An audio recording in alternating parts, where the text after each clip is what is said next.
My name is Cody Jameson. This is Robbie Cobb. Right now we're going to go over the website that I made for Developing World.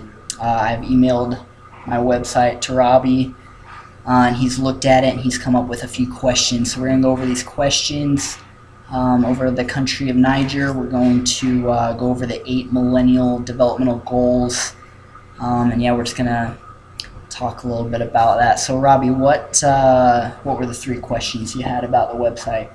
I think my initial question was, as I was kind of looking at the pictures on your website, like obviously there's a lot of poverty there, and I was just wondering, like, why do you think there's poverty, or why is there poverty?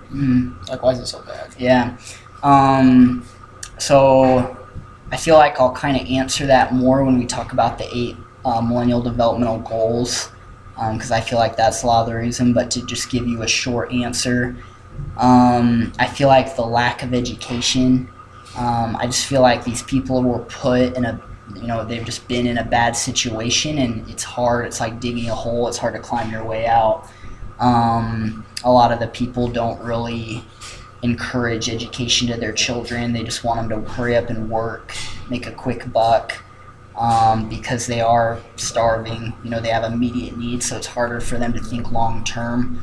So I think the bigger problem is just they've been put in a hole and they're just having trouble digging themselves out. Yeah, that makes sense. So the second question I had was about the CMAPs. Like, what were those? So I feel like I didn't have those labeled very good on my website. But those were just assignments for the class. There were several times we'd go to class and watch videos about things going on in the world. And we would take notes using this CMAP format. And yeah, basically you saw it. We just made a bunch of bubbles and kind of linked ideas together. We would talk about kind of looking at things from different perspectives. I had those highlighted if you notice those. Basically just a way of note-taking to kind of remember and be able to talk about the different things we talked about in class. Okay. Well, given, like, knowing where Niger is now, do you think that they could ever, figure it out, put it together, and become like America? Yeah, that's a great question. So we're actually going to talk about later too. You're kind of talking about stuff that I was already planning on talking about, so that's good. But I really do think, in fact, in one of the videos on the website, there was a guy who talked about kind of where the countries were, 50 years ago, and kind of the progress they've made. He kind of showed a chart. And so from those statistics, you can kind of estimate like where countries will be like 50 years from now. And it was neat to see that, countries that seem like they haven't really made much progress, Niger included, they actually have made steps, and there is a lot being done, even though I feel like, especially us being here in America, we can't really see. It seems like they haven't made strides, but they are making strides, and I really do believe that 50 years from now, a lot of the countries that seem like they're really struggling, they can be a lot better off.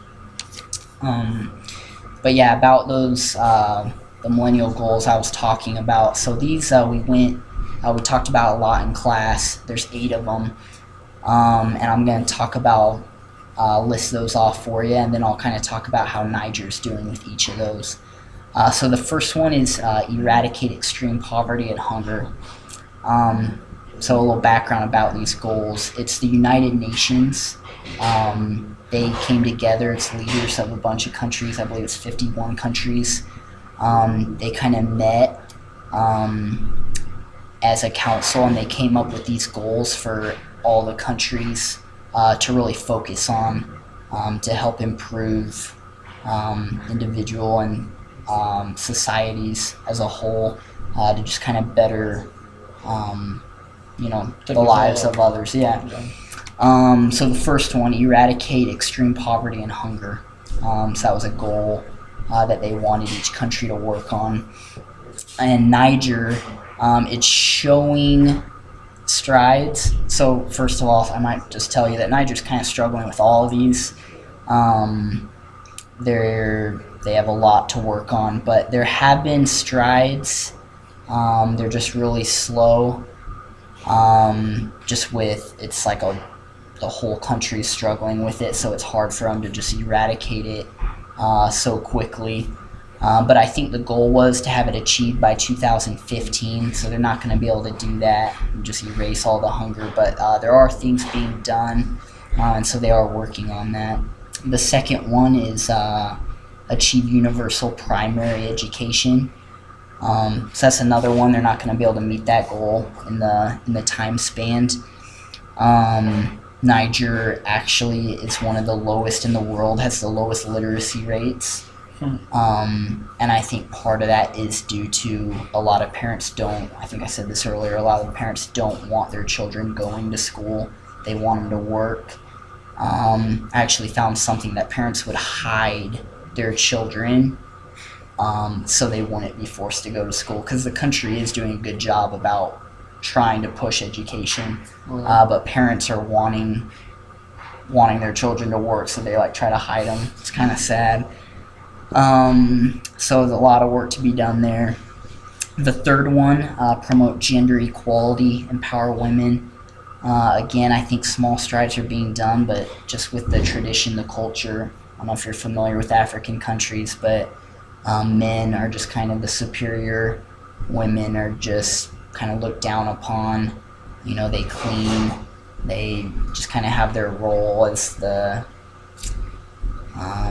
just not quite up there with men. So it's just hard to break them of that tradition, that culture. So it's hard to have the perfect equality, but things are being done. Reduce child mortality. It's number 4. And that's another big problem. That actually, I'll just link that with number 5, improve maternal health. Both those are big problems. So many women get married so young, teenage years. They start having babies really quick. That's kind of a problem with the poverty you asked about. I feel like that's a big link. They're already so poor, they start having kids. Makes it even harder, And just the hospitals over there, their systems, most women have their children born in their own homes.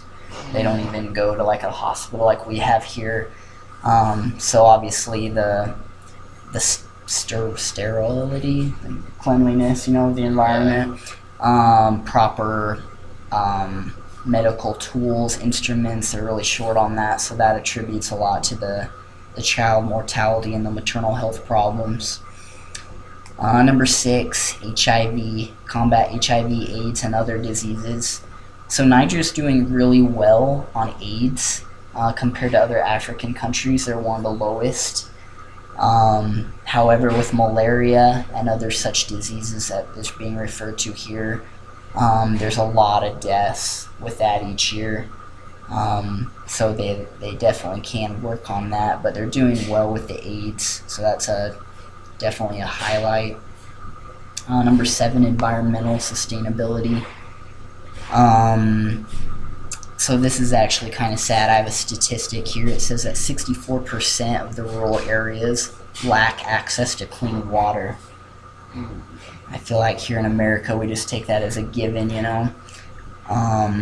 But yeah, over there that's sad that so many people in the rural areas don't even have access to that. But again, linking that with number 8 is develop a global partnership, getting outside help, and that's something that Niger has done really well on. They've received $105 million since 2004 in grants towards education, towards their hunger and poverty, and with this environmental sustainability to get community pumps installed in a lot of these rural areas. So I think that's the biggest key into helping Niger grow, get out of this slump, is getting outside help, continue kind of getting funds, grants, until they can sustain themselves, get out of this hole that they're in. But about these goals, I'm supposed to talk a little bit about, I think it would be better if there weren't so many. There's 8 of them. Yeah. and I feel like it's hard for them to focus on all 8 at the same time. If there were just like 2 or 3, I feel like they could get a lot more work done. Especially when you're starting so low and don't have very many resources to. Yeah, So, yeah, exactly. And the most important to me, I feel like the hunger and the poverty, mainly eradicating hunger, is number 1. I feel like the education, because I feel like that's the key of getting out of this whole mess, is educate the people. And then I'd say number 3, most important, is getting rid of the maternal mortality rates, getting that decreased. Not a lot of progress has been shown with that, and that's a big problem. So I feel like those are the most important. Do you have any concluding questions about these goals or about Niger from what we've talked about? Not off the top of my head. I mean, it sounds like they're headed in the right place. Do you feel like they are like progressing to be able to? Yeah, I feel like they are. I feel like in the next, I don't obviously can't predict how long it'll take, but I really feel like the United Nations have done a great job with setting up these goals.